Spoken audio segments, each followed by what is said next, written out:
हो गया काम सरपंच जी। मैंने बाथरूम को चकाचक बना दिया है। हाँ, एक बार आप जाकर चेक कर लीजिए प्लीज। अरे चेक क्या करना भाई, तुम मिस्त्री हो, तुम ज्यादा बेहतर जानते होगे। पर बाकी की इन सीटों का क्या करना है सरपंच जी? क्या करना है, यही रहने दो। सरकार से गांव में बाथरूम बनाने के लिए ये सीट मिली है। अब भला मैं किसके घर बाथरूम बनाऊंगा, किसी के घर नहीं बनाऊंगा। ये भेदभाव मुझसे नहीं होगा, यही रहने दो। हाँ हाँ, सही कहा सरपंच जी आपने, बिल्कुल सही कहा। हाँ। राम राम, सुबह सुबह इतनी बदबू कहाँ से? अच्छा, तो बदबू यहाँ से आ रही थी।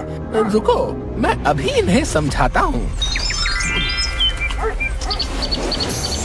ओ भाई, ओ भाई, ओ भाई, सुबह सुबह की शीतल हवा को क्यों खराब करते हो? छी छी छी छी, बाथरूम घर में क्यों नहीं करते हैं? अरे जाओ जाओ, तुम्हारी इस हवा के लिए क्या मैं अपना घर गंदा करूं? तो क्या जानवरों का घर गंदा करोगे? देखो, सुबह सुबह माथा ना खराब करो, मुझे जाने दो, और भी काम है। कब समझेंगे ये गांव वाले?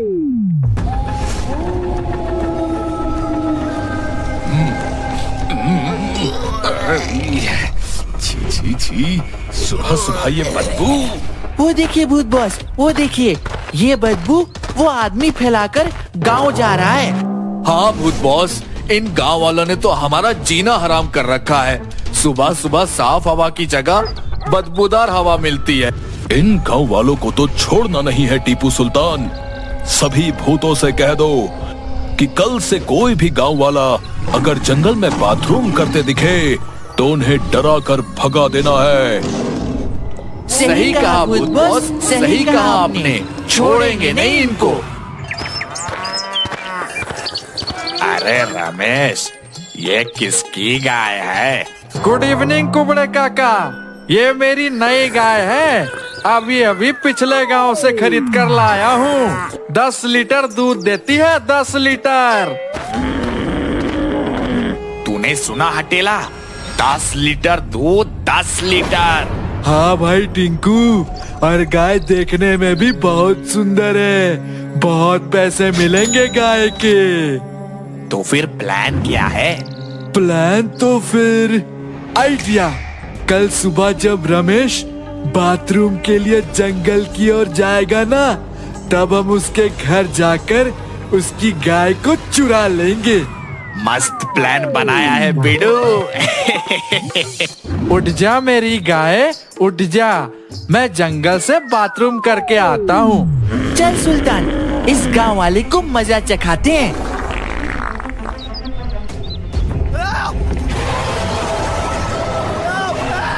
अरे बाप रे, भागो, इतना बड़ा भूत! मम्मी! मैं तुम्हें खा जाऊंगा। तुम सबने पूरे जंगल को गंदा कर रखा है। अब जाने दो सुल्तान, जाने दो। आगे से ये जंगल गंदा नहीं करेगा। तुम बीच में मत आओ भोलू, ये गांव वालों ने बहुत परेशान करके रखा है। इन सभी को सबक सिखाना बहुत जरूरी है। हम खा जाएंगे इनको। अरे पीछे देखो, और 2 लोग बाथरूम कर रहे हैं। भाग भाई, भाग जा। हाँ। तुम्हारी वजह से एक गांव वाला बचकर भाग गया। टीपू सुल्तान, गांव वालों को डराने से बात और बढ़ जाएगी। गांव वालों को समझना होगा कि वो जंगल में बाथरूम ना करें। ठीक है, तो तुम ही समझाओ इन गांव वालों को। 24 घंटे का टाइम दे रहे हैं, वरना अगले दिन से इन गांव वालों का जंगल आना बंद। तो बुरा फंस गया भोलू। अब 24 घंटे में गांव वालों को कैसे समझाऊं? अरे मैं बर्बाद हो गया, मैं बर्बाद हो गया। मेरी गाय चोरी हो गई, मैं बर्बाद हो गया। ये कैसे हुआ रमेश? क्या बताओ कुबड़े काका, सुबह सुबह बाथरूम करने जंगल गया था। अब बाथरूम भी जरूरी है करना। वहाँ भूत लोगों ने डराकर भगा दिया। जब वापस आकर देखा तो मेरी गाय ही नहीं थी, कल ही लाया था उसे बगल के गांव से। अब बताओ हम करें तो क्या करें भैया। गांव के बाहर बाथरूम के लिए जाएं तो वहां भूतों से डरते हैं और घर में चोरी हो जा रही है। पर भाई बाथरूम के बगैर भी नहीं रह सकते ना, आखिर कहीं ना कहीं तो करना ही होगा भैया। अब हमारे घर में बाथरूम कौन बनाएगा? प्रॉब्लम में तो गांव वाले हैं भोलू, और मैं भी तो प्रॉब्लम में हूँ। ये बाथरूम की प्रॉब्लम का सलूशन निकालना होगा भोलू। कुछ सोच भोलू, आइडिया।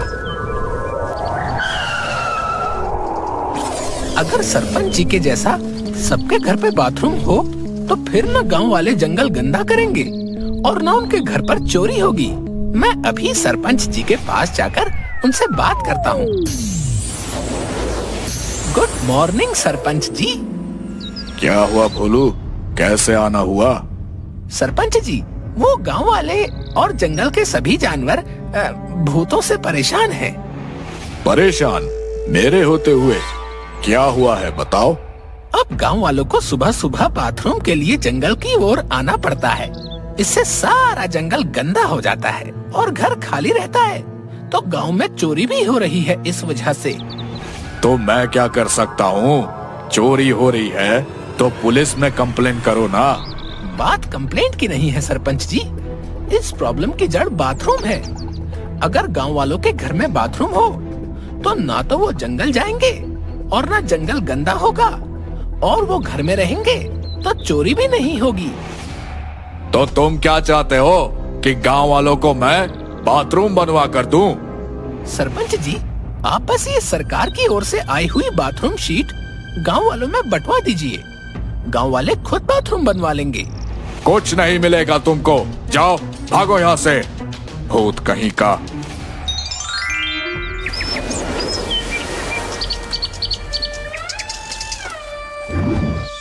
मगर सरपंच जी के घर रखी बाथरूम की शीट्स अगर सबको मिल जाएं, तो प्रॉब्लम सॉल्व हो सकती है।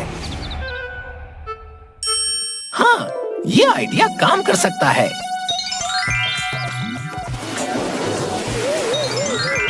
मेरे पास एक आइडिया है जिससे आप सबके घर में बाथरूम बन सकता है।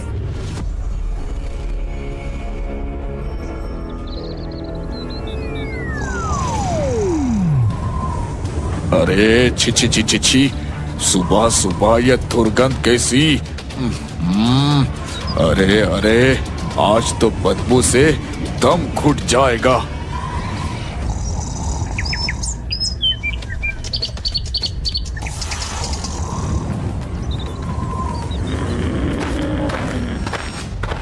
अरे तुम सबको कोई और जगह नहीं मिली क्या?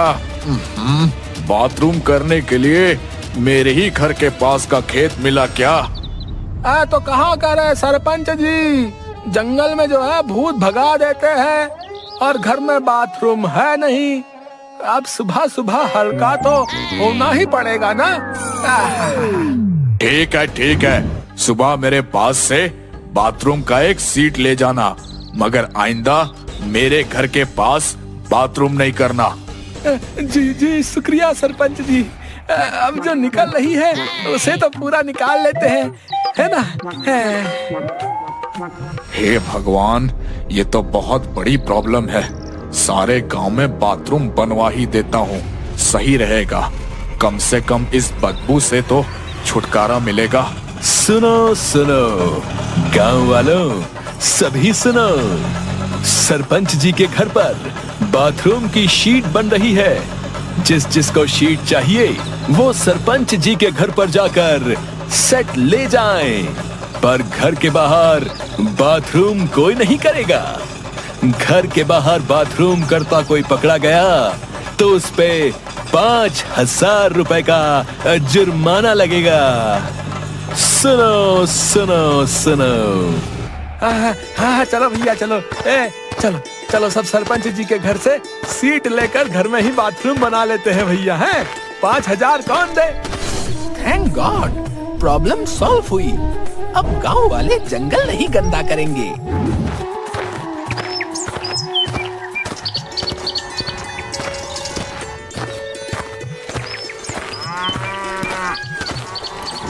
अरे मेरी गैया मिल गई। ये गाय तुम्हारी है तो टिंकू हटेला तुम दोनों के पास ये क्या कर रही है? हैं? टिंकू हटेला, तुम दोनों के पास मेरी गैया क्या कर रही है?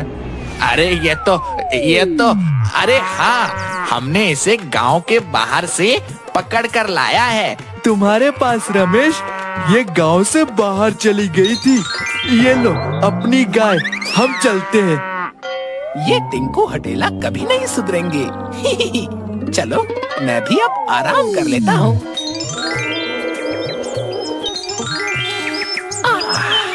ये फ्रेश हवा, अब कोई प्रॉब्लम नहीं है।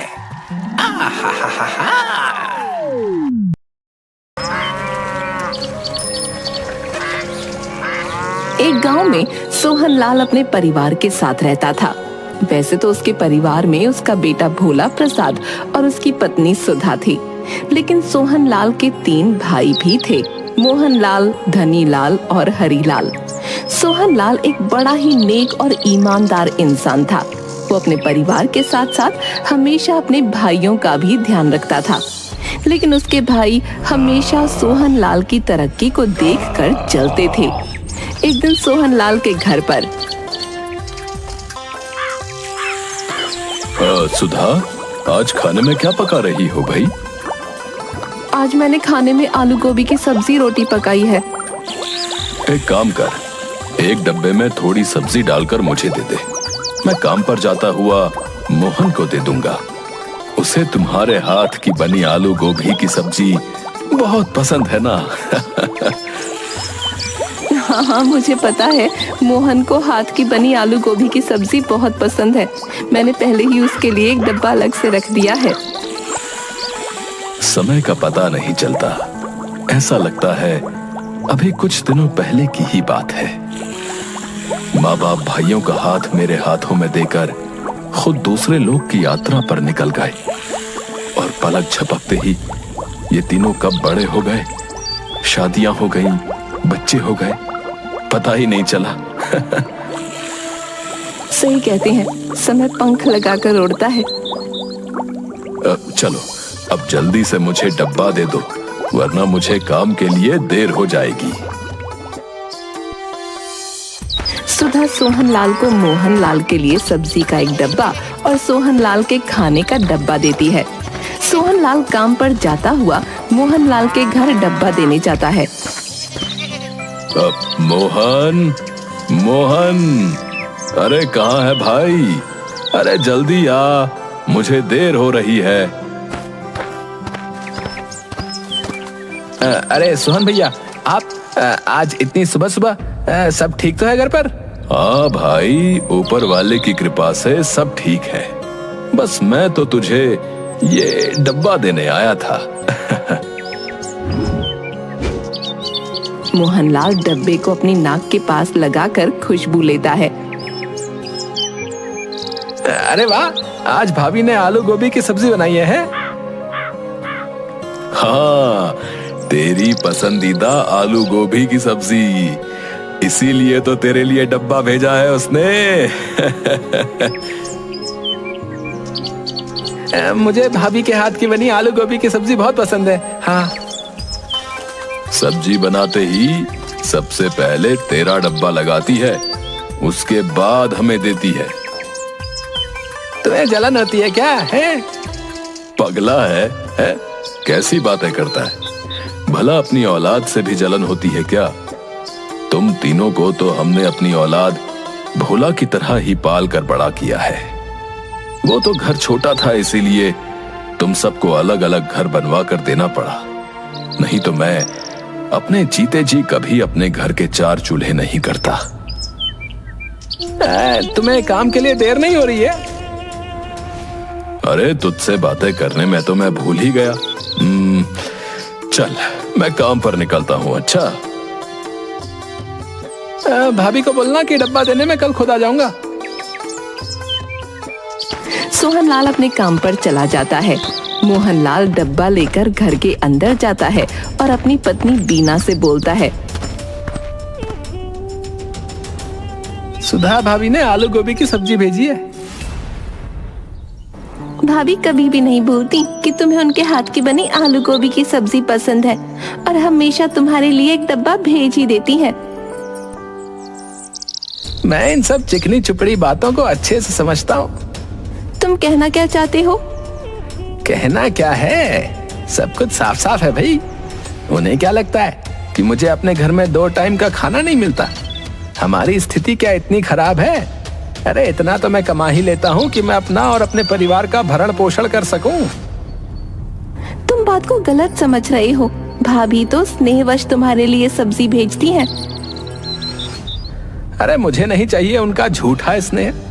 उन्हें अगर हमसे इतना ही स्नेह होता तो हमें कभी अलग नहीं करते, समझी? तुम तो जानते ही हो कि वो घर कितना छोटा था और आसपास भी इतनी जगह नहीं थी कि उसे बड़ा किया जा सके। इसलिए भैया भाभी ने हमें अलग किया और फिर ये घर भी तो उन्होंने ही बनवा कर दिया है। घर तो उन्होंने इसलिए बनवा कर दिया कि दुनिया को दिखा सकें कि वो हमसे प्रेम करते हैं, परंतु सच्चाई तो ये थी कि उन्हें अपनी आजादी चाहिए थी। क्या मैं नहीं जानता कि भैया रोज काम से लौटते वक्त बाजार से कभी जलेबी, कभी समोसे, कभी बर्फी लेकर घर जाते हैं। हमारे लिए तो नहीं लाते हैं। तुम ये क्यों भूल जाते हो कि उनके घर में एक बच्चा है? और मुझे तो पता नहीं, लेकिन तुम लोग ही तो कहते हो कि जब तुम छोटे थे तो भैया काम से आते वक्त कभी खाली हाथ घर नहीं लौटते थे। तो ये तो उनकी आदत है। कल तुम्हारे लिए करते थे, आज अपने बच्चे के लिए करते हैं। इसमें बुरा मानने वाली क्या बात है? तुम्हें अगर उनकी ज्यादा वकालत करनी है ना तो जाओ उनके पास ही जाकर रहो। मेरा दिमाग मत खाओ, बता रहा हूँ। मोहनलाल गुस्से में घर से बाहर निकल जाता है और सीधा अपने भाई धनीलाल के घर जाता है। धनीलाल कहाँ हो भाई, बाहर आओ। मोहन भैया, आप क्या बात है, बड़े उखड़े हुए लग रहे हैं। भाभी से लड़ाई हुई क्या? गुस्से में क्यों भाई? क्या मैं सबसे लड़ाई करता हूँ? नहीं भैया, मेरा मतलब वो नहीं था। आप कुछ उखड़े हुए लग रहे हैं, क्या बात है, मुझे बताइए। कुछ नहीं, सोहन भैया सुबह सुबह मेरा दिन खराब करने मेरे घर आए थे। क्यों, अब क्या करना है जो आदेश देने आए थे? सुधा भाभी ने मेरे लिए आलू गोभी की सब्जी भेजी है, वो देने आए थे। ओह, आपकी पसंदीदा सब्जी। ऐसा कुछ नहीं है, वो मुझे नीचा दिखाने आते। क्या मेरे घर में गोभी आलू की सब्जी नहीं बनती क्या है? या उसमें तेल मसाला नहीं पड़ता? हाँ भैया, बात तो आप सही कह रहे हैं। 2 दिन पहले सोहन भैया मेरे घर पर फल लेकर आए थे और बोले कि छोटी को बहुत पसंद है इसलिए ले आया हूँ। क्या मैं अपनी बेटी को फल नहीं खिलाता हूँ या खिला नहीं सकता हूँ? वो हमें नीचा दिखाने का कोई मौका नहीं छोड़ते। हर जगह हर समय बस अपने बड़े होने और पैसे वाले होने का रौब दिखाते हैं। तभी वहाँ हरीलाल आ जाता है। क्या बात है मोहन भैया, बड़े नाराज दिख रहे हो तुम दोनों। क्या नाराज दिखेंगे हम, भगवान ने तो हमारे साथ गलती किया है। क्या बात हो गई, आप दोनों ऐसे क्यों बोल रहे हो? घर में तो सब ठीक है। घर में तो सब ठीक है, बस ये सोहन भैया सुबह सुबह अपना बड़प्पन दिखाने और हमें नीचा दिखाने आ गए थे। क्या बात हो गई, ठीक से तो बताइए, मैं कुछ समझ नहीं पा रहा। मोहनलाल सारी बातें हरीलाल को बताता है। मोहन भैया, बात तो आप सही कह रहे हैं। सोहन भैया हमें नीचा दिखाने का ना कोई मौका नहीं छोड़ते। कल मेरे घर पर भी आए थे सब्जी का थैला लेकर। क्या मैं अपने परिवार के लिए सब्जियां नहीं लाता हूँ? क्या मैं उन्हें सूखा खिलाता हूँ? बस बड़े होने के नाते मैंने कुछ जवाब नहीं दिया, लेकिन हमेशा वो हमें नीचा दिखाने की कोशिश करते रहते हैं। तभी वहाँ भोला अपने दोस्तों के साथ खेलता हुआ आ जाता है। मोहन चाचा, धनी चाचा, हरी चाचा, आप तीनों यहाँ पर हैं। नमस्ते, आप सब कैसे हैं चाचा? दिखता नहीं क्या कैसे हैं? अब क्या तुझसे पूछकर हम कहीं जाएं? ये भी हम पर रौब दिखाना चाहता है। नहीं चाचा, मैंने तो ऐसा कुछ भी नहीं कहा। आप सब मुझ पर नाराज क्यों हो रहे हैं? चल, पढ़ना लिखना कुछ नहीं है, सारा दिन गांव में आवारापन करता रहता है। चल जा यहाँ से। भोला प्रसाद उदास होकर अपने घर लौट जाता है। क्या बात है बेटा, तू बड़ा उदास है? माँ, आज मुझे चौक पर मोहन चाचा, हरी चाचा और धनी चाचा मिले थे। वो तीनों हमेशा मुझे आंखें ही दिखाते रहते हैं, कभी मुझसे प्यार से बात नहीं करते। ऐसा नहीं है बेटा, वो तीनों तुम्हारी भलाई के लिए ही तुम्हें बोलते हैं। नहीं माँ, पिताजी कितने प्यार से मेरे भाई बहनों से बात करते हैं, परंतु तीनों चाचा मुझसे इतना रूखा व्यवहार करते हैं। नहीं भोला बेटा, तुम जैसा सोच रहे हो वैसा कुछ भी नहीं है। तुम्हारे तीनों चाचा तुमसे बहुत प्यार करते हैं। भोला प्रसाद अपने तीनों चाचाओं का वही रूप देख रहा होता है जो सच होता है, क्योंकि वो तीनों भोला प्रसाद के साथ सच में बहुत बुरा व्यवहार करते थे।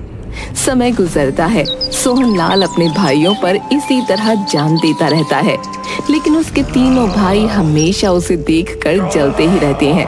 सोहनलाल जितना नेक दिल था, उसके भाई उतने ही दुष्ट और कपटी थे। एक दिन अचानक सोहनलाल की तबीयत खराब होती है और उसकी मृत्यु हो जाती है। क्रियाकर्म के बाद सुधा और भोला की खबर लेने तीनों भाइयों में से कोई नहीं जाता। सुधा समझ चुकी थी कि भोला प्रसाद उससे जो कह रहा था वो सब सत्य है। माँ, अब क्या होगा? अब तो पिताजी नहीं है, हमारा घर कैसे चलेगा? बेटा तुम परेशान मत हो, तुम्हारे पिता ने इतना धन रखा है कि मैं तुम्हें एक अच्छी शिक्षा दे पाऊंगी। और रही घर चलाने की बात, तो हमारे पास खेत हैं, उन खेतों में अब मैं सब्जियां लगाऊंगी, उन्हें बाजार में बेचकर पैसे कमाऊंगी। सोहनलाल की मृत्यु को काफी समय हो चुका था। सुधा ने ही पाल पोस कर अपने बेटे को बड़ा किया। एक दिन भोला प्रसाद के चाचाओं ने भोला प्रसाद के घर से उसका प्यारा सुअर का बच्चा चुराया और उसे मार दिया। भोला प्रसाद को पता चला तो वो बहुत दुखी हुआ। बस अब बहुत हो गया, अब मुझे अपने तीनों चाचाओं को सबक सिखाना होगा। उन्होंने जो बुरा व्यवहार मेरे और मेरे माँ बाप के साथ किया है, उसका बदला भी लेना होगा। उसने थोड़ी देर कुछ सोचा और सुअर के बच्चे का सिर काटकर शेष शरीर को दफना दिया। पास के गांव में एक ब्राह्मण रहता था।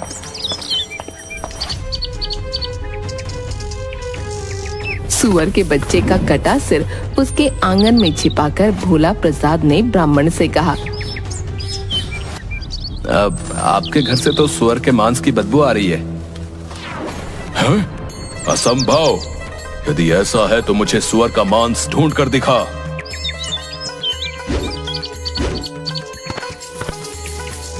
भोला प्रसाद ने सुअर के बच्चे का सिर उसके आगे ला रखा। ब्राह्मण के तो तोते उड़ गए। अब भोला बेटा, मैं तुम्हारे आगे हाथ जोड़ता हूँ, भगवान के लिए तुम ये बात किसी को मत बताना, क्योंकि अगर ये बात गांव में फैल गई तो लोग मुझसे पूजा पाठ करवाना बंद कर देंगे। अब मैं अपना घर परिवार कैसे चलाऊंगा? अब भला मैं क्यों ऐसा करूंगा? आपकी वजह से पूरे गांव का धर्म भ्रष्ट होगा। मैं तुम्हें बहुत सा धन देता हूं, तुम धन मुझसे ले लो, परंतु इस बात के बारे में किसी से कुछ भी मत बताना। ब्राह्मण ने भोला प्रसाद को बहुत सा धन दिया ताकि वो गांव वालों को उस बात के बारे में ना बताए। भोला प्रसाद ने थैली भर धन लिया और अपने चाचाओं को दिखाकर बोला, पास के गांव वालों ने मुंह मांगे दामों पर सुअर के बच्चे का मांस खरीद लिया। वो लोग तो और भी मांग रहे थे, मैंने कहा कल लाऊंगा। इस बेवकूफ भोला प्रसाद ने तो हमें पैसे कमाने का अच्छा तरीका बता दिया है। हम सब भी अपने अपने और आसपास के सभी सुअर मार कर उनका मांस पड़ोस वाले गांव में ले जाकर बेच देते हैं और उनसे बहुत सारे पैसे कमा ले आते हैं। गांव वालों ने उन्हें सुअर का मांस लिए देखा तो जमकर पिटाई की।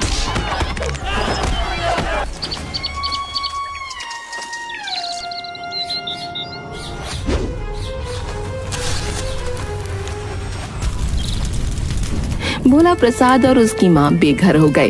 बेचारी माँ के आंसू देखकर भोला प्रसाद तिलमिला उठा। उसने राख इकट्ठी की और एक दूसरे गांव में जा पहुंचा। ले लो, आंख का सुरमा ले लो, इसे लगाकर गड़ा धन मिल जाता है। जिसका ब्याह ना होता हो जल्दी ब्याह हो जाता है। अरे भाई, क्या सच में मेरी शादी हो जाएगी क्या? अभी सिर्फ 40 का ही हुआ हूँ। अरे ये चमत्कारी सुरमा है, एक बार खरीद कर लगातार सुबह शाम आंखों में लगाओ, फिर शादी के बाद 4 बच्चों के बाप बनोगे। हाँ लाओ लाओ भाई, जल्दी दो पुड़िया सुरमे की, दे दो। हाथ के हाथ एक थैली सुरमा बिक गया। शेष राख भोला प्रसाद ने छिपा दी। अपने चाचा के पास जाकर बोला, मेरी तो झोपड़ी की सारी राख बिक गई। क्या कहा तुमने? राख बिक गई? हाँ, इसमें क्या शक है? मैं कोई झूठ बोल रहा हूँ क्या? ये देखो, मेरे पास मेरे घर की राख बेचकर कितने पैसे इकट्ठे हो गए। अब मैं बड़े आराम से अपनी माँ के लिए नया और पहले से बेहतर घर बनाऊंगा, समझे? हैं? तुम्हारे घर की सारी राख बिक गई कि कुछ राख बची भी है? नहीं चाचा, सारी राख बिक गई। अगर मेरे पास और राख होती तो मैं और पैसे कमा लाता और अपनी माँ के लिए महल ही बना देता। बस फिर क्या था, भोला प्रसाद की बात सुनकर उसके तीनों चाचा फिर से लालच में आ गए और उन तीनों ने अपने अपने घर फूंक दिए और राख ले जाने की तैयारी करने लगे। चाचा, आप तीनों उस गांव में जाकर गांव वालों से कहना कि हमें सुरमे वाले ने भेजा है, आपकी सारी राख हाथों हाथ बिक जाएगी। तीनों अपने घर की राख लेकर उस गांव में पहुंचे और जैसे ही उन्होंने सुरमे वाले का नाम लिया, सारा गांव उनके पास पहुंच गया। देखो भाई हरी, सारे गांव वाले हमारे पास आ रहे हैं। लगता है हमारा सारा माल मिनट में बिक जाएगा भैया। हाँ मोहन भैया, बिल्कुल सही कह रहे हैं आप। इस भोला प्रसाद की बेवकूफी की वजह से हम तीनों अब अमीर बन जाएंगे। हाँ। जो ही गांव वाले ने सुरमे वाले का नाम सुना और उन तीनों को बहुत बुरी तरह पीटा और बेचारे पिटते पिटते घर लौटे। चारों ने गुस्से के मारे भोला प्रसाद को मारने की योजना बना ली। उन्होंने भोला प्रसाद को जंगल के किनारे रस्सी से बांधा और खुद खाना खाने घर चले गए। उनके जाते ही वहां से एक सौदागर गुजरा। उसने भोला प्रसाद से पूछा, क्यों भाई, तुम्हें यहाँ क्यों बाधा हुआ है? जी मेरे चाचा मेरी शादी एक खूबसूरत लड़की से करना चाहते हैं। मेरे मना करने पर मुझे यहाँ बांध दिया। क्या ऐसा हो सकता है कि मैं तुम्हारी जगह उस लड़की से शादी कर लूं? मुझे तो बस कैसे भी शादी नहीं करनी है। लेकिन ऐसा क्यों? मैं किसी और को पसंद करता हूँ। भोला प्रसाद ने झट से सौदागर को बांधा और उसका घोड़ा लेकर रफू चक्कर हो गया। तीनों चाचा खा पी कर लेट गए। पिटाई के कारण पोर पोर दुख रहा था। गांव के रामू से बोले, जा तू भोला प्रसाद को जंगल के बीचों बीच फेंक कर आ जा, उसे वहां जंगली जानवर खा लेंगे। हमसे तो उठा नहीं जाता, उसके बाद हम तुझे सारे पैसे दे देंगे। रामू भी कम नहीं था। उसने अपने रिश्तेदार को ये काम सौंप दिया। रिश्तेदार ने सौदागर को ही भोला प्रसाद समझकर जंगल के बीचों बीच फेंक दिया। बेचारा सौदागर चिल्लाता ही रह गया। जी काम हो गया। तीनों चाचा मिलकर भोला प्रसाद की मौत की खुशी मनाने लगे। तभी भोला प्रसाद पेड़ के पीछे से घोड़ा लेकर चाचाओं के पास पहुंचा। चाचा, आपके आदमी ने मुझे जंगल के बीचों बीच नहीं फेंका, इसलिए केवल घोड़ा मिला। यदि जंगल के बीचों बीच फेंकते तो शायद बैल, गाय व हाथी भी लाता। खैर, जो मिला उसमें ही खुश हूँ। आप सबका धन्यवाद देने आया था। अब मैं चलता हूँ। तीनों चाचा फिर उसकी बातों में आ गए। भोला प्रसाद को पुचकार कर पूछा, क्या सचमुच जंगल के बीच पशु मिल रहे हैं? और क्या उन पशुओं ने तुम्हें कोई नुकसान नहीं पहुंचाया? हाँ आप लोग भी ले आओ, जाओ। तीनों चाचा आलस छोड़कर जंगल की तरफ लपके। रामू को भी साथ ले लिया। जंगल पहुंचकर तीनों ने रामू को आदेश दिया। हम तीनों को जंगल के बीचों बीच छोड़कर आ जाओ भाई। रामू ने आज्ञा का पालन किया।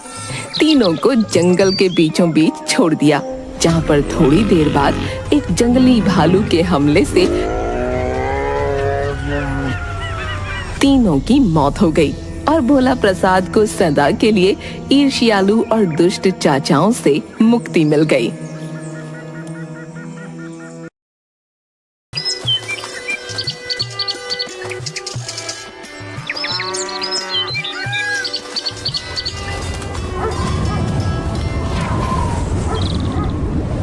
बाबा रे, कितनी ठंड है आज। ऊपर वाले अब अपना एसी बंद कर दे, वरना मैं बर्फ बन जाऊंगा।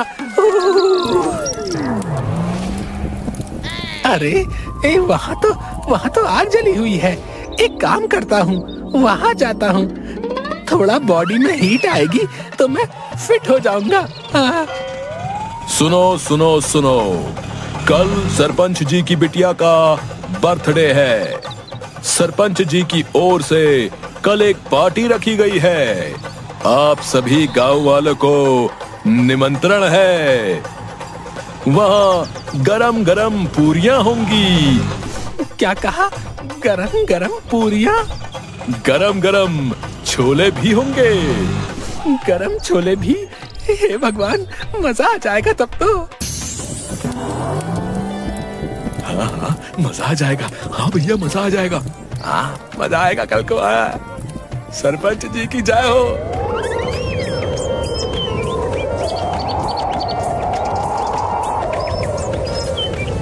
भोलू, ओ भोलू। क्या हुआ गोलू? क्यों आवाज लगा रहा है? तुझे दिखता नहीं? मैं कितनी खुशी से जा रहा था। वही देखा तो मैं बोला, इतनी खुशी से कहाँ जा रहा है? मैं घर जा रहा था। सरपंच जी ने अपनी बिटिया के बर्थडे पर पार्टी रखी है गांव वालों के लिए, तो मैं रेडी होने जा रहा था। वहाँ गर्मा गर्म पूरियां होंगी, गरम गरम छोले भी होंगे। ओ भुलक्कड़, फिर भूल गया क्या? क्या? पार्टी इंसानों के लिए होती है, भूत के लिए नहीं, समझा? क्या? ये तो मैंने सोचा ही नहीं। क्या हुआ भोलू, क्या हुआ? गरम गरम पूरी, गरम गरम छोले। मैं भी भूलूं, तेरे साथ रहते हुए भूल जाता हूँ कि अब मैं इंसान नहीं। अरे रो मत भोलू, तू अपने भूत बॉस की बर्थडे की पार्टी कर लेना। उसको पटाना तो तू अच्छे से जानता है ना। अरे हाँ, सही कहा भाई गोलू। हाँ, ये सही आइडिया है। मैं चला भूत बॉस के पास।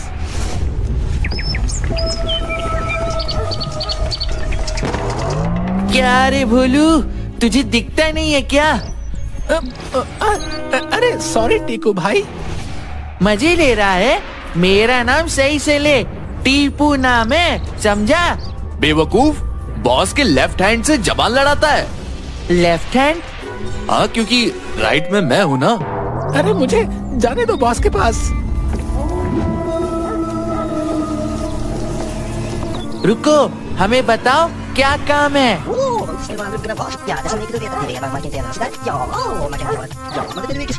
अच्छा, तो ये बात है। आइडिया तो बुरा नहीं है।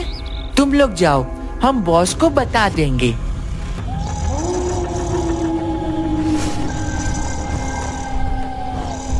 बॉस बॉस, क्या हुआ? What happened? What happened? Boss वो हैपेंड होता है, हैपेंग नहीं। हाँ वही। पर तुम दोनों इतना चिल्ला क्यों रहे हो? बॉस, हमारे मन में एक आइडिया आया है। सुना है गांव के सरपंच ने अपनी बेटियों के बर्थडे पर पार्टी रखी है गांव के लिए। तो मैं क्या करूं? उस पार्टी में जाऊं? मुझे क्यों बता रहे हो? बॉस जरा सोचिए, अगर आप भी अपने बर्थडे पर एक पार्टी रखें और वो पार्टी सरपंच से अच्छी हुई तो क्या भूत बॉस फिर भूतों के ही बॉस नहीं, इंसानों के भी बॉस बन जाएंगे। दूर दूर तक कोई भी बॉस के सामने नहीं होगा।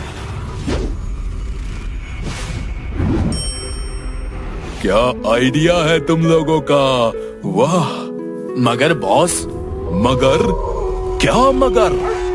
इसके लिए हमें गांव के सरपंच की पार्टी को खराब करना होगा।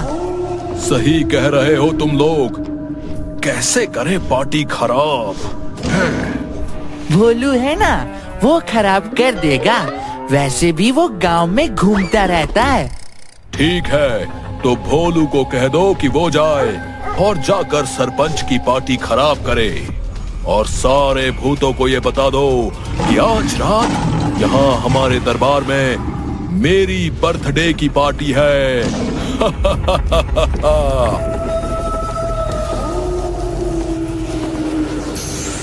क्या कहा? पार्टी? भूत बॉस ने पार्टी रखी है? वाह वाह, मजा आ गया। मजा तो आएगा, पर भोलू उससे पहले तुमको जाकर सरपंच की बेटी की पार्टी को खराब करना होगा।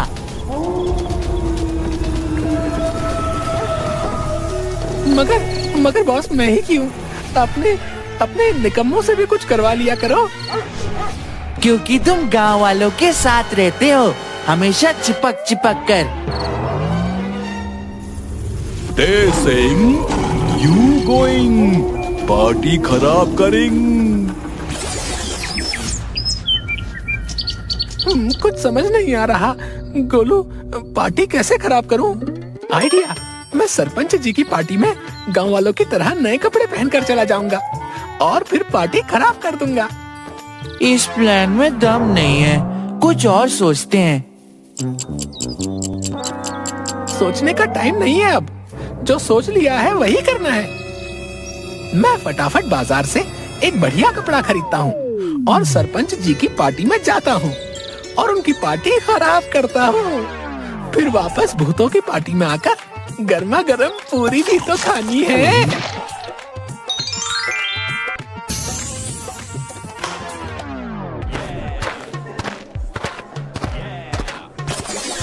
अच्छे कपड़े दिख रहे हैं, फटाफट इन्हें घर जाकर पहनता हूँ और पार्टी में चला जाता हूँ। अरे बाबा रे, इतना प्यारा बच्चा नाले में कैसे गिर गया? रुको, अभी निकालता हूँ इसे बाहर।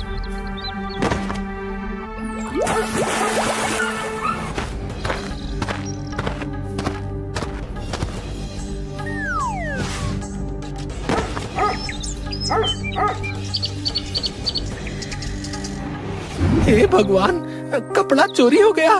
किसने किया मेरा कपड़ा चोरी? अब मैं पार्टी में कैसे जाऊंगा?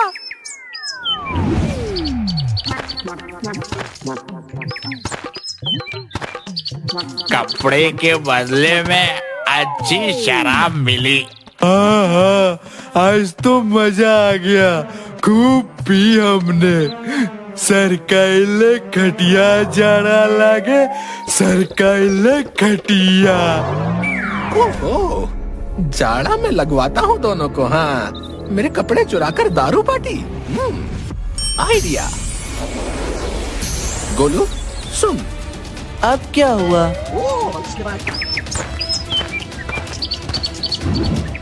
हे, सुनो तुम दोनों, मैंने सुना है तुम दोनों ने भोलू की भैंस चुराई है। भैंस? कौन सी भैंस? हमने कोई भैंस वैस नहीं चुराई है। और कौन भोलू? कौन भोलू? अभी बताता हूँ। यही है वो, यही है जिन्होंने मेरी भैंस चुराई थी। अब सीधे से बता दो, कहाँ है भैंस? कह देने से थोड़ी होता है। हमने इसकी भैंस नहीं चुराई थी, हमने तो बस कपड़े चुराए थे।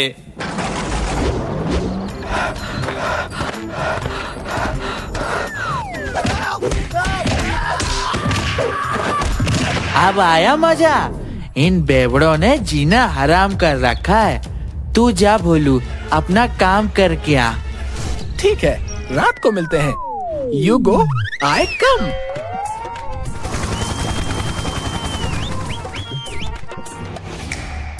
यार, कैसे खराब करे पार्टी? आइडिया, एक काम करता हूँ, खाने में नमक डाल देता हूँ, फिर खाने में नमक ज्यादा हो जाएगा और पार्टी खराब हो जाएगी। अब मजा आएगा। खाने में नमक ज्यादा हो गया है, अब तो पार्टी खराब।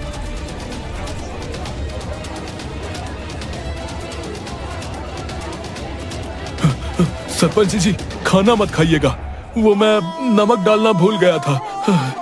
लेकिन खाना तो बहुत स्वादिष्ट है काका।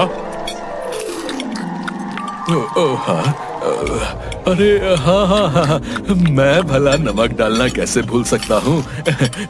25 सालों का तजुर्बा है हलवाई का। हाँ। हे भगवान, ये प्लान फेल हो गया। अब मैं क्या करूं? आइडिया, मैं बिजली का तार काट देता हूँ।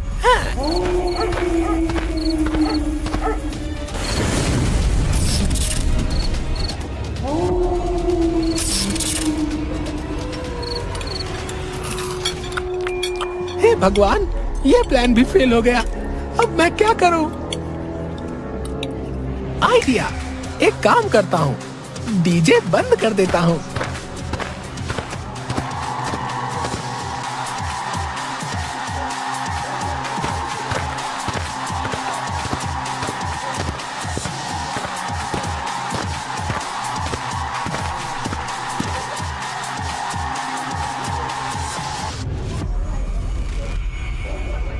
बाबा रे, अब किस तार को काटूं?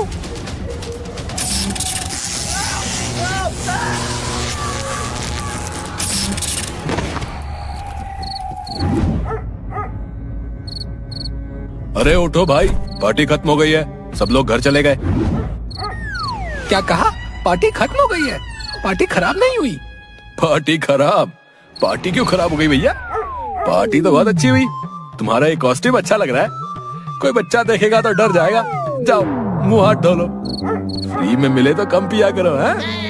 अबे तुझे क्या बताऊं कि मैं सच में परमानेंट कॉस्ट्यूम पहनता हूँ। हे भगवान, इधर भी कुछ नहीं मिला, उधर भी सब खत्म ना हो जाए। भाग गोलू, भाग।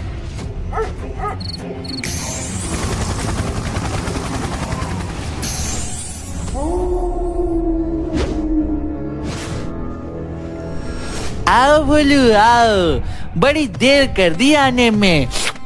वाह, क्या छोले भटूरे थे, मजा ही आ गया।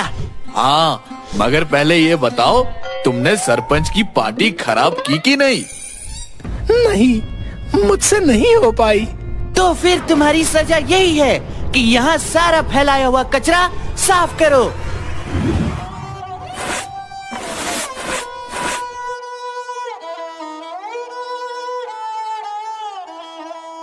ओ भोलू, भोलू, क्या है? मुझे अकेला रहने दो। मैं तुझे कहाँ कहाँ ढूंढ रहा था और तू यहाँ बैठा है। ये ले, मैंने तेरे लिए बचा कर रखा था।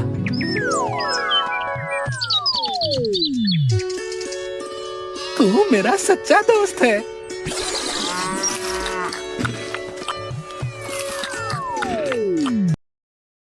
एक बार की बात है, चंदन नगर गांव में गबरू नाम का एक किसान रहा करता था। गबरू एक नेक और ईमानदार आदमी था।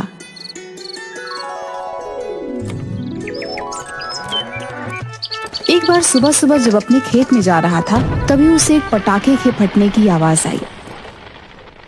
अरे वाह, अभी दिवाली भी नहीं आई और पटाखे देखो अभी से लोग जलाने लग गए। सही है, अपने अपने शौक हैं सबके। तभी गबरू देखता है कि सारे गाय भैंस उसके खेतों में भाग रहे हैं और उन्होंने सारे खेत की फसल को कुचल दिया और सारी फसलें नष्ट कर दी। हे भगवान, ये क्या हो गया? अब क्या करूंगा मैं? इतनी मुश्किल से तो कर्ज मांग के इस बार की फसल बोई थी। अब वो पैसे कैसे लौटाऊंगा? अब क्या करूं? हे प्रभु, आप ही कोई रास्ता दिखाओ। तभी सामने से उन्हें भोला मस्ती आते हुए दिखाई देते हैं और वह अपनी जेब में पटाखे रखते हुए गबरू के खेत के सामने से गुजरने लगते हैं। तभी उन्हें देख गबरू बोलता है, ये पटाखे तुमने जलाए अभी थोड़ी देर पहले? हाँ भाई, क्यों, क्या हुआ? तुम्हें पता है तुम्हारी वजह से मेरे खेतों का ये हाल हुआ है। तुमने जो पटाखे जलाए थे उन्हीं की वजह से ये सारे जानवर डर गए और इस तरह मेरे खेतों की तरफ भागने लगे। अरे अरे, कहीं का कहीं जोड़ रहे हो यार, ऐसा कैसे? तुम कैसे कह सकते हो कि ये सब हमारी वजह से हुआ है? हद है भाई। ज्यादा शरीफ बनने की कोशिश मत करो, समझे? मैं सब जानता हूँ, समझे? तभी वहाँ गांव का मुखिया पहुँचता है। अरे क्या हुआ गबरू, क्या बात हो गई भाई? आज क्यों भड़क रहे हो इतना इन दोनों पे? ऐसा भी क्या कर दिया इन्होंने? अरे मुखिया जी, अब आप ही मेरी मदद कीजिए। ये देखिए कितना नुकसान हो गया है मेरा। अरे बात क्या है, बताओगे भी? आज जब मैं आ रहा था तो मैंने आते वक्त पटाखों के जलने की आवाज सुनी और जब मैं खेत पे पहुंचा तो मैंने देखा कि पास के तबेले के सारे जानवर मेरे खेतों में इधर से उधर भाग रहे हैं और तभी मैंने इन्हें उसी तरफ से आते हुए देखा और इनके पास पटाखे भी हैं। आप चाहें तो इनकी जेब में देख सकते हैं। अरे तो भाई, हमने कब मना किया है कि नहीं है? बस हम तो ये कहने की कोशिश कर रहे हैं कि हमारा तुम्हारी फसल खराब होने के पीछे कोई हाथ नहीं है। हाँ, लेकिन तुम हो कि कुछ सुनने को तैयार ही नहीं हो। हम समझ सकते हैं कि तुम्हारा भारी नुकसान हुआ है, लेकिन तुम्हें भी समझना चाहिए ना कि ऐसे किसी पे तुम अपने नुकसान की भरपाई नहीं डाल सकते भाई। हो सकता है तुम्हारी फसल के नुकसान के पीछे कोई और हो, तुम उसका पता लगाओ। है, मैं वादा करता हूँ कि उसे जरूर उसके किए का दंड दूंगा। ये कैसी बातें कर रहे हैं मुखिया जी? इन दोनों ने मेरी फसल को बर्बाद कर दिया और आप हैं कि इनकी तरफदारी कर रहे हैं। अरे भाई, बात तरफदारी की नहीं है गबरू। मैं जानता हूँ कि ये दोनों कैसे हैं। अब देखो, तुम्हें भी तो केवल इन पर ही शक है। तुमने ये सब अपनी आंखों से होते हुए थोड़ी ना देखा है। बोलो, देखा है? बताओ। नहीं ना? तो बोलो, तुम कैसे कह सकते हो कि तुम्हारी फसल इन्होंने ही खराब की है? मुझे लगता है सारे जानवर खुद ही तबेले से भाग गए होंगे और इतनी अच्छी फसल देख खाने के लिए दौड़े चले आए होंगे। अब जानवर हैं, नादान हैं, इन्हें आप क्या ही बोल सकते हैं? तुम ही बताओ। और जो इनके पास पटाखे हैं उनका क्या मुखिया जी? वो भी तो एक सबूत है ना। कैसी बातें कर रहे हो गबरू? दिवाली आने वाली है, बस पिछले साल के पटाखे देख रहे थे कि काम कर भी रहे हैं कि नहीं। हाँ गबरू, भाई साहब सही बोल रहे हैं। पिछले साल के कुछ पटाखे बच गए थे, वही देख रहे हैं कि काम कर भी रहे हैं या नहीं।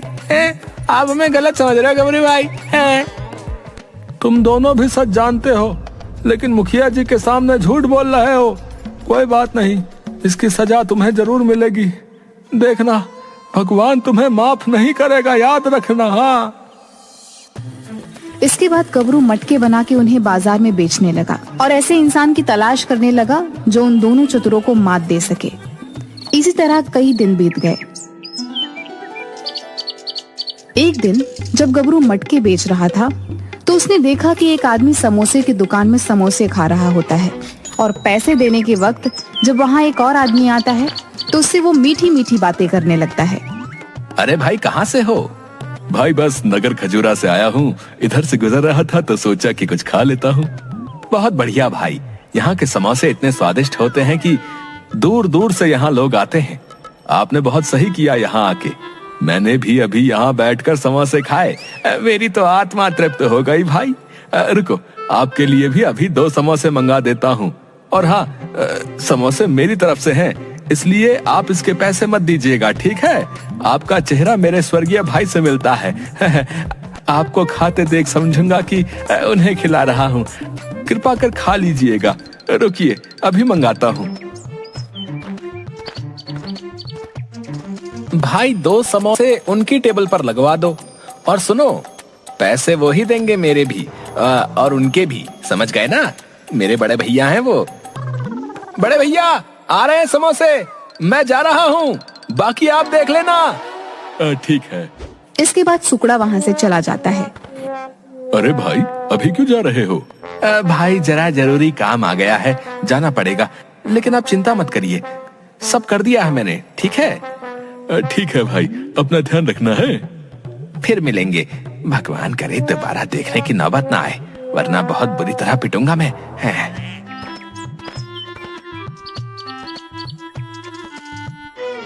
आखिरकार मुझे मिल ही गया लोहा। अब यही लोहा उस लोहे को काटेगा। अरे भाई रुको, अरे रुको तो, अरे भाई रुको तो, कहाँ भागे जा रहे हो? क्या हुआ भाई? हो कौन? भाई मेरा नाम गबरू है, इधर पास के ही गांव में रहता हूँ। मैंने अभी देखा तुमने क्या किया। जो भी कहो, तुम हो बड़े चतुर। अरे पागल हो क्या? इतनी जोर से मत बोलो, किसी को पता चल गया तो लेने के देने पड़ जाएंगे भाई। अब ये बताओ, चाहिए क्या तुम्हें? क्यों मेरे पीछे पड़े हो? अरे भाई पीछे नहीं पड़ा हूँ तुम्हारे, बस तुमसे मदद चाहिए भाई। मदद कैसी? अरे भाई जान न पहचान, तुम मेरा मेहमान है। अरे ऐसे मत करो भाई, मुझे तुम्हारी मदद चाहिए। हमारे गांव में 2 लड़के हैं, खुद को बहुत चतुर समझते हैं, लेकिन तुमसे मिलने के बाद मैं समझ गया हूँ कि तुम भाई सबसे बड़े चतुर हो। उसमें क्या नई बात है, वो तो मैं हूँ ही।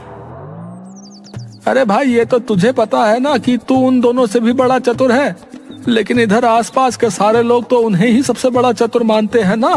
तो तुम्हारे इतने चतुर होने का क्या फायदा बताओ? अब ये बताओ, चाहते क्या हो मुझसे?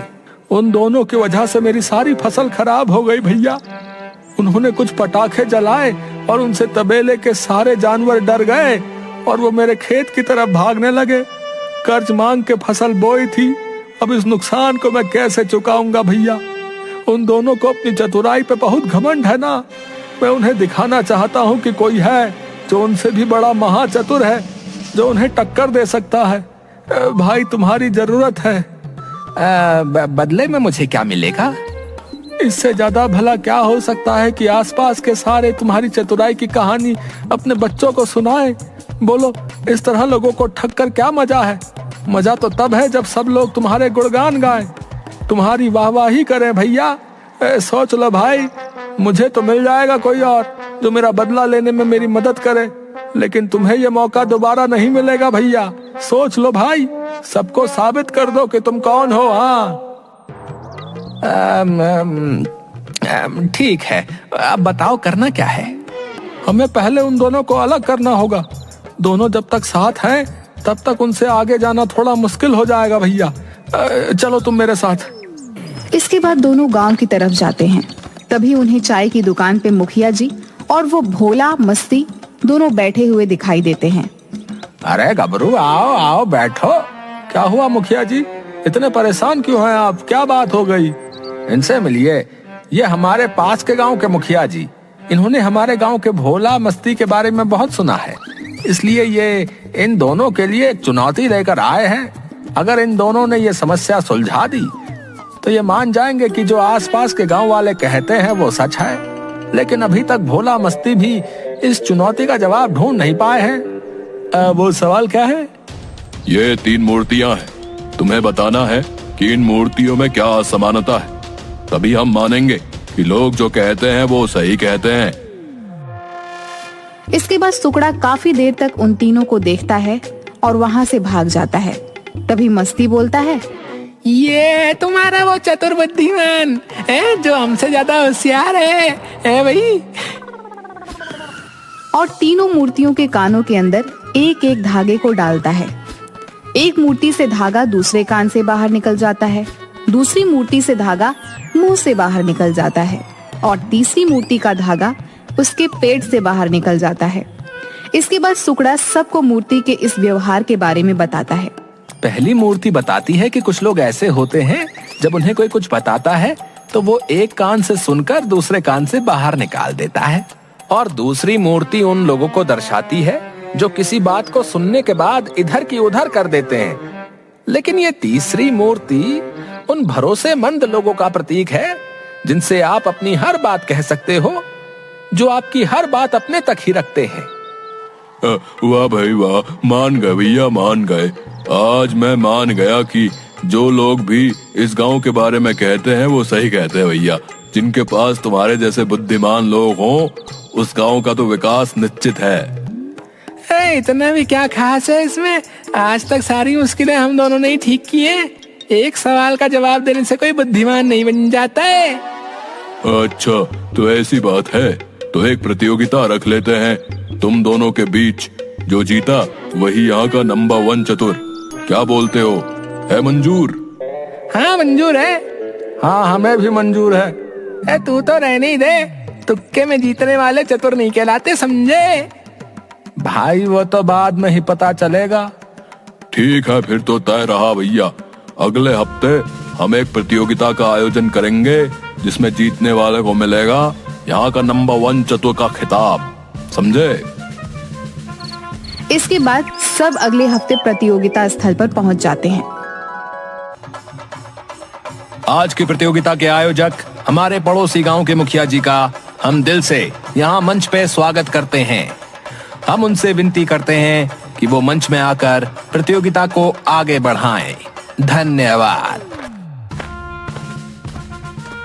आज की प्रतियोगिता में हमारे साथ एक तरफ भोला मस्ती और दूसरी तरफ गबरू और सुकड़ा है। ये प्रतियोगिता हमें बताएगी कि आखिर कौन है यहाँ का नंबर 1 चतुर। इस प्रतियोगिता के 3 चरण होंगे। इनमें से 2 चरणों में आपसे केवल सवाल पूछे जाएंगे, लेकिन तीसरे चरण में आपको अपनी बुद्धिमानी को साबित करना होगा। आपको एक सभा पे निकलना होगा, वहां आपको हर चुनौती का सामना करना होगा और अंत में वहां आपको एक अजीब सा संदूक मिलेगा जिसे आपको हमारे पास लाना होगा। आज के पहले चरण का सवाल 1। ऐसा कौन सा धन है जिसे चोर देख तो सकता है लेकिन चुरा नहीं सकता? इसके बाद भोला, मस्ती और सुकड़ा तीनों इस सवाल का जवाब सोचने लगते हैं। तभी भोला को अचानक कुछ याद आता है और वो तुरंत खड़ा हो जाता है। विद्या। क्या बात है, भोला को मानना पड़ेगा। इतनी जल्दी इस सवाल का उसने बिल्कुल सही जवाब दिया है। विद्या, केवल विद्या ही वो धन है जिसे चोर सिर्फ देख सकता है लेकिन कभी चुरा नहीं सकता। गबरू और सुकड़ा थोड़ा संभल के। भोला, मस्ती अब तुमसे 0-1 से आगे है। अगर अगले चरण में गबरू और सुकड़ा ने भोला, मस्ती के समान अंक प्राप्त नहीं किए तो उनका तीसरे चरण में भाग लेना मुश्किल हो जाएगा। बड़े आए हमारी बराबरी करने वाले। यहाँ के सबसे ज्यादा बुद्धिमान तो हम दोनों ही हैं, समझे? अब तो कुछ करना ही होगा, वरना इन दोनों के घमंड को तोड़ने का ये मौका हाथ से निकल जाएगा। चलिए इसी के साथ दूसरे चरण का सवाल। उस चीज का नाम बताओ जिससे आग जला नहीं सकती, उसे काटा नहीं जा सकता, पानी उसे भिगो नहीं सकती, जो जन्म से लेकर चिता तक साथ चलती है लेकिन फिर भी पूरा जीवन बिना आत्मा के काटती है। सोच भाई, जल्दी कुछ सोच। रुक जाना, सोच रहा हूँ ना। हमसे पहले उन्होंने सोच लिया तो क्या इज्जत रह जाएगी हमारी, जल्दी कर। हाँ तो तू भी तो कुछ सोच ले, सब कुछ मैं ही सोचूं क्या है? दूसरी तरफ सुकड़ा, तुम्हें क्या लगता है इस सवाल का जवाब क्या हो सकता है? हाँ गबरू भैया, वही सोच रहा हूँ। तभी गबरू के हाथ से टेबल पर रखा पानी का ग्लास गिर जाता है। उसकी परछाई से सुकड़ा को सवाल का जवाब मिल जाता है। क्या हुआ सुकड़ा भाई, क्यों मुस्कुरा रहे हो? जल्दी ही पता चल जाएगा। इसका जवाब है परछाई। न जल सकती है, न कट सकती है, न भीग सकती है। यही वो चीज है जो जन्म से लेकर मृत्यु तक साथ चलती है और इसकी कोई आत्मा भी नहीं होती। वाह, तुमने तो दिल खुश कर दिया। इसी के साथ दूसरा चरण भी खत्म हुआ। दोनों ही दल समान अंकों के साथ अब तीसरे चरण में प्रवेश करेंगे और जो भी जीतेगा वही होगा यहाँ का नंबर 1 चतुर। लेकिन तीसरे चरण की प्रतियोगिता कल होगी। कल सुबह गांव की पुरानी वाली गुफा में पहुंच जाइएगा। इसके बाद सभी अपने घर चले जाते हैं।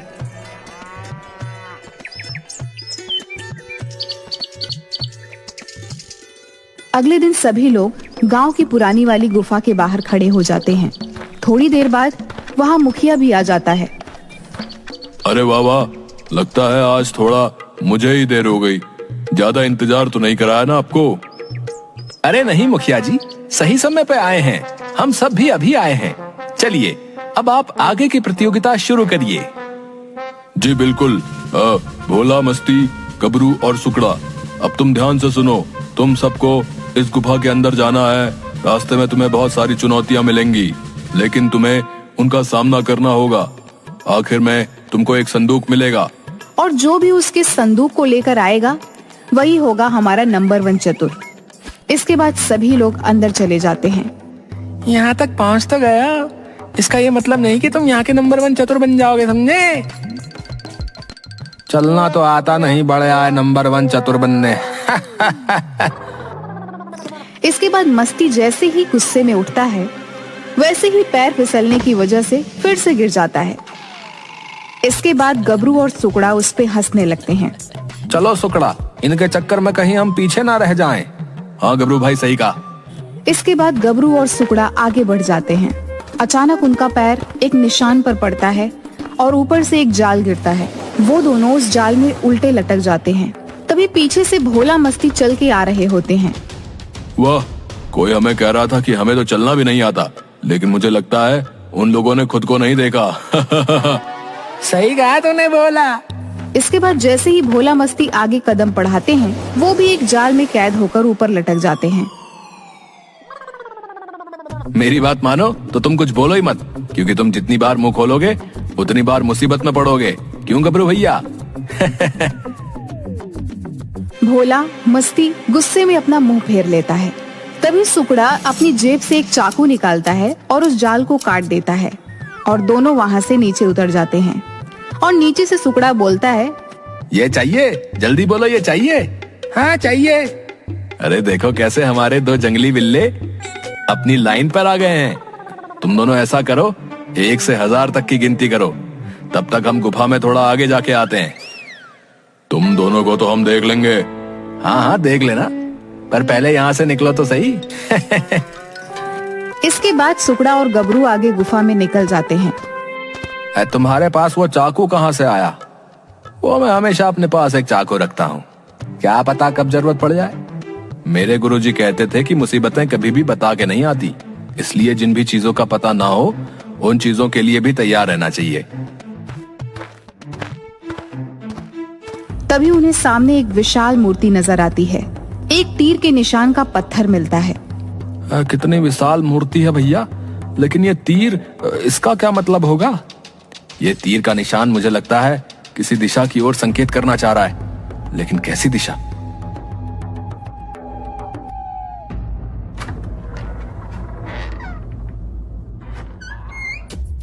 चलो सुकड़ा भैया, देखते हैं ये रास्ता कहाँ जाता है। इसके बाद दोनों के दोनों अंदर चले जाते हैं। वो जैसे ही दरवाजे के अंदर जाते हैं, तभी वो देखते हैं कि वहाँ पर 2 रास्ते दिख रहे हैं, जिसमें से एक रास्ता साफ होता है और दूसरी तरफ झाड़ियाँ होती हैं। तो गबरू भैया क्या सोचा है, किस तरफ जाएं? सुकड़ा भैया, मुझे तो लगता है हमें इन झाड़ियों वाला रास्ता चुनना चाहिए, क्योंकि आसान दिखने वाला रास्ता कभी भी आसान नहीं होता। तभी वहाँ भागकर भोला मस्ती दोनों आ जाते हैं। तो तुम आ ही गए। आओ, इधर 2 रास्ते हैं, तुम कौन सा चुनोगे? तुमसे मतलब? चलो चोरों, हम तो चले। चलो गबरू भैया, जाओ जाओ, हम भी देखते हैं क्या ही उखाड़ लेते हो। चलो भैया, चलते हैं यहाँ से। इसके बाद गबरू कांटेदार रास्ते पर निकल जाता है, और गबरू का शरीर छोटा होने के कारण वो झाड़ के नीचे से निकल जाता है। लेकिन सुकड़ा को जहाँ तहाँ झाड़ियों के कांटे चुभने लगते हैं। अरे गबरू भैया, अरे मुझे भी निकालो। तुम्हारा तो सही है, चुपचाप नीचे से निकले जा रहे हो और यहाँ पर कांटे चुभे जा रहे हैं मुझे। इसके बाद वो दोनों अंदर चले जाते हैं। वहाँ उन्हें एक तालाब मिलता है, जिसके बीचों बीच संदूक रखा होता है।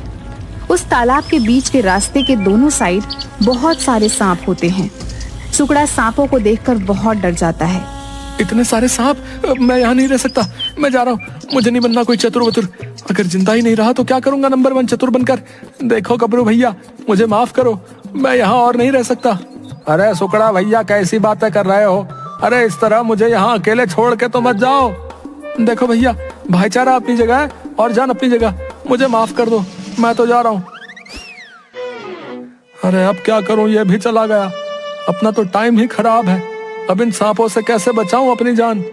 कुछ सोच गबरू, कुछ सोच।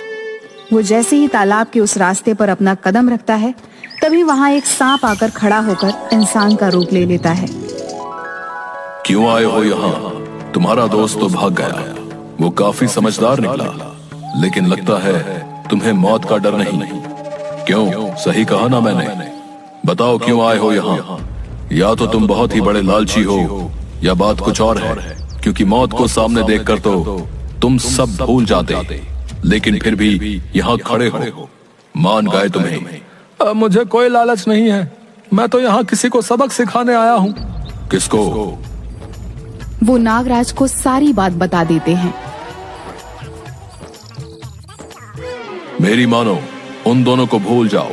ये खजाना लो और भाग जाओ यहाँ से, और अपनी जिंदगी कहीं अच्छी जगह बिताओ। जाओ।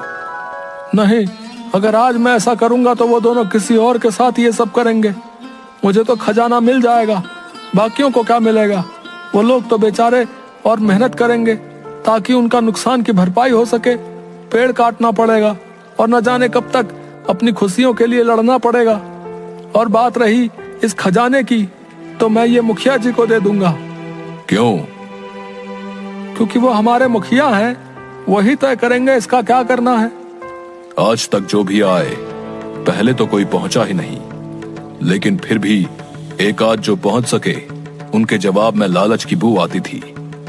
लेकिन तुम्हारे जवाब में आत्मसम्मान की रोशनी झलकती है। जाओ, ले जाओ इसको। इस जगह को अपना ही अलग वरदान प्राप्त है। यहाँ हर बार अपना नया खजाना उत्पन्न हो जाता है, ताकि जो काबिल हो उसे उसकी काबिलियत का फल मिल सके। और ये लो जादुई बीज, इसे अपने खेतों में डाल देना। तुम्हारी फसल फिर से खिल उठेगी, और तुम्हारे जीते जी तुम्हें कभी भी अनाज की कमी नहीं होगी। जाओ। तभी तालाब के बीच का रास्ता अपने आप गायब हो जाता है, और वहाँ एक दरवाजा आकर खड़ा हो जाता है। इसके बाद गबरू उस दरवाजे से अंदर जाता है और अपनी गुफा के बाहर पहुंच जाता है। वहाँ सभी लोग खड़े होते हैं। ये लीजिए मुखिया जी। गबरू, तुम? हमें तो लगा था कि भोला मस्ती या तो सुकड़ा ये लेकर हमारे सामने लौटेगा, लेकिन तुमने अपनी काबिलियत से हमें गलत साबित कर दिया। हमें माफ कर दो। हमने तुम्हारी काबिलियत को तुम्हारे छोटे कद की वजह से कम समझने की कोशिश की। आप सभी जानते हो इसमें क्या है?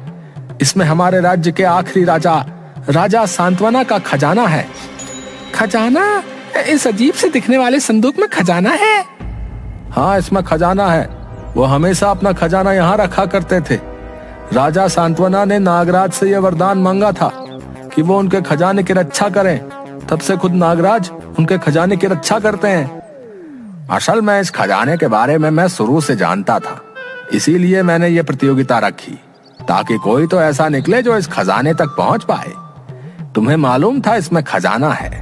हाँ, मुझे गुफा में नागराज मिले थे। उन्होंने मुझे इसके बारे में सब बता दिया था। तुम फिर इसे लेकर भागे क्यों नहीं? क्योंकि मैं भोला मस्ती को सबक सिखाना चाहता था। इन्होंने जो मेरे साथ किया था उसका सबक, ताकि आगे से किसी के साथ वो सब ना करें जो इन्होंने मेरे साथ किया था। कुछ भी बोलना बंद करो, समझे? शांत हो जाओ। हम दोनों को माफ कर दो। गबरू, हमें माफ कर दो।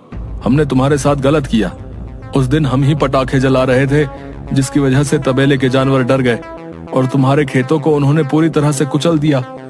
हमें लगा अगर हम मान लेंगे तो सब हमें जो इज्जत देते हैं वो कम हो जाएगी, इसीलिए हमने अपनी गलती नहीं मानी। चलो कोई बात नहीं, तुम्हें अपनी गलती का एहसास है, यही काफी है।